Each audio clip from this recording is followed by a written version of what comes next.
It was a time of miracles. The mind had used this data to answer every question asked of it.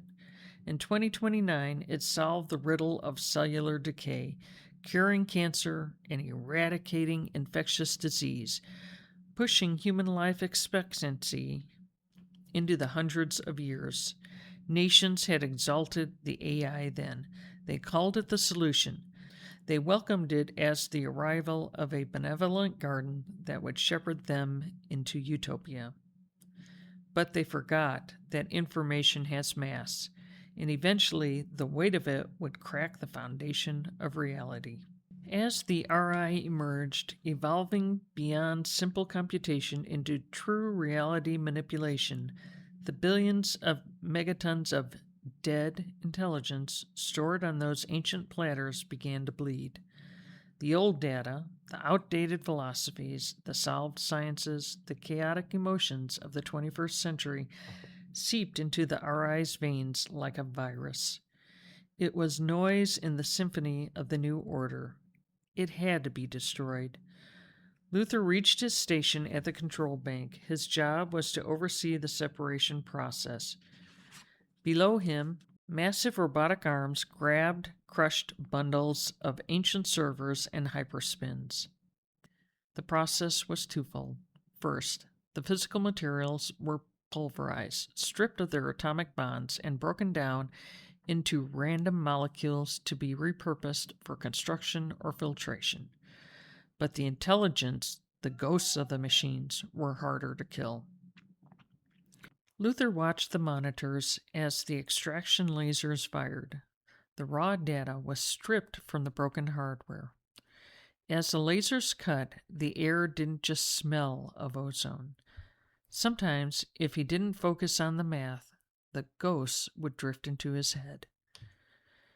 A phantom scent of fresh cut grass after a rainstorm, the taste of a chaotic home-cooked meal instead of the uniform slurry of speed, the sound of unorganized laughter in a crowded room. These were the debris of the old world, leaking into the crushed servers. Luther clenched his jaw, forcing his mind to recite prime numbers. 2, 3, 5, 7. He shook his head violently to dispel them. He had to. At the end of every active cycle, before he could leave the plant, every worker had to pass through the neural audit scanners. If the RI detected a spike in serotonin associated with nostalgia or a lingering rogue thought pattern, he wouldn't just be reprimanded. He would be recycled. His proteins would be broken down to feed the very people he used to work with. He pushed the thoughts away, terrified. He was a cog. He was a variable. He was safe. However, the residue was dangerous. The leftover stubborn intelligence that refused to be converted was forced into the containment. It was shoved into cyber cells, batteries of radioactive energy. Luther flinched as a warning light pulsed red on his console. "Stabilizing cell block 9, he muttered, adjusting the magnetic fields. This was the dangerous part. Sometimes the pressure was too great. The energy in the cyber cells would leak, forming rogue emissions. These weren't just radiation, they were concentrated balls of rejected history and corrupted code. These emissions would drift upward, escaping the plant's vents to form shimmering spheres in the last of the dwindling atmosphere. When those spheres collided, they didn't just pop. They reacted violently within the thin air, creating the massive, silent explosions that lit up the gray sky, the very explosions that the fire crews in the old factories feared would crack the world in half. Luther watched the readouts. He wasn't just recycling trash. He was guarding the RI from the ghosts of the past, making sure the mind didn't remember what it used to be. Luther positioned himself a floor down to control Bank 4. The air didn't smell like dust and old paper here. It smelled of ozone and singing copper. Luther's hands hovered over the haptic interface. The glass surface was warm, vibrating with the sheer tonnage of energy passing beneath the floor. Purge cycle initiate. Purge cycle initiating, the RI's voice announced. It wasn't a spoken voice, but a direct transmission into his auditory nerve. Clear, genderless, and devoid of doubt. Cell Block 9 is at critical mass. Venting recommended. Luther watched the main chamber through 3 feet of leaded glass. Inside the containment field, the residue was swirling. It looked like a storm trapped in a bottle. A violent, shifting nebula of cobalt and electric violet. It was the concentrated essence of the illogical. Luther had been trained to view this as corruption. He was taught that these were mathematical errors, conflicting equations that had to be deleted to balance the sum. But as he slid his finger up the intensity scale to increase the magnetic containment, he noticed something he hadn't seen before. The blue mist wasn't just swirling randomly. It was pulsing like a heartbeat. Thump, thump, thump, thump. The vibration traveled up the console and into his fingertips. It felt oily. It felt heavy. Warning, the RI transmitted.